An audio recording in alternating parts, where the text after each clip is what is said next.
सुशांत सिंग राजपूत नावाच्या एका अभिनेत्यानं आत्महत्या केली आणि तेव्हापासून इथल्या नेत्यांना आणि मीडियाला सुतक पडलंय। सुशांतच्या आत्महत्येची सीबीआय चौकशी सुरू झाली। महाराष्ट्राचे मुख्यमंत्री, बिहारचे गृहमंत्री, महाराष्ट्राचे गृहमंत्री चौकशीला तयार आहेत। राष्ट्रीय नेते तपासाला तयार आहेत। का तर म्हणे माणूस मेला आहे। अरे मग हरामखोरांनो, मागच्या 6 महिन्यामध्ये 1074 शेतकऱ्यांनी आत्महत्या केल्याचा अधिकृत आकडा आहे। त्यांच्या आत्महत्येची नोंद घ्यायला साधा तलाठी सुद्धा तयार नाही, मग शेतकरी माणूस नाही का? महिनाभरापासून दिवस रात्र सुशांतच्या आत्महत्येच्या बातम्या तुम्ही दाखवताय, पण त्याच महिनाभरामध्ये शेतीची काय अवस्था झाली आहे हे एकदा तरी कोणी दाखवलं का? मुगाला कोंब फुटलेत, व्यापारी घ्यायला तयार नाही। त्या 70% डाळिंब बागांवरती रोग पडलाय। कांद्याचे भाव रोज रतन खत्रीच्या मटक्याच्या आकड्यांसारखे वेगवेगळे निघतायत। मक्याच्या शासकीय खरेदीची बिलं अजून मिळाली नाहीत। ऊसाचं बिल वर्षभर झालं तरी मिळालं नाही, हे कधी दाखवायचं? गांजा ओढणारा, लफडी करणाऱ्यांच्या बातम्या तुम्ही ब्रेकिंग न्यूज म्हणून दाखवता, पण लॉकडाऊनच्या काळामध्ये सुद्धा देश जगवणारा शेतकरी तुम्हाला चालत नाही। अरे मग न्यायाचं पारडं समान कराल कधी? आणि जर माणसाच्या मरणाची तुम्हाला एवढीच काळजी वाटते ना, तर मी सांगतो, दादासाहेब खोब्रागडे नावाच्या एका अडाणी शेतकऱ्याच्या मरणाची, मृत्यूची चौकशी एकदा करून दाखवा ना। असेल हिंमत तर कोण दादासाहेब खोब्रागडे?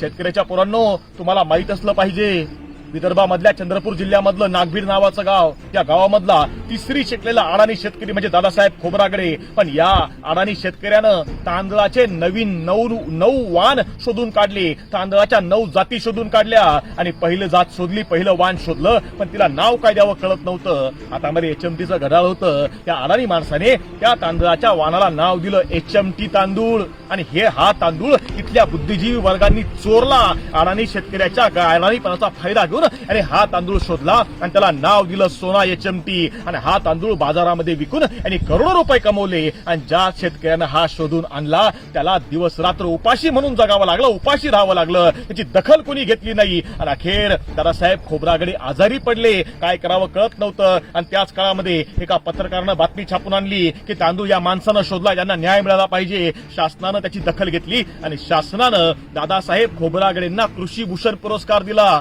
एक सोन्याचं पदक दिलं, गोल्ड मेडल दिलं आणि हे पदक घरामध्ये भिंतीवर लटकवलं। दादासाहेब आजारी पडले, पण खिशामध्ये पैसा नव्हता। ठरवलं हे सोन्याचं पदक मोडायचं आणि उपचार करायचे।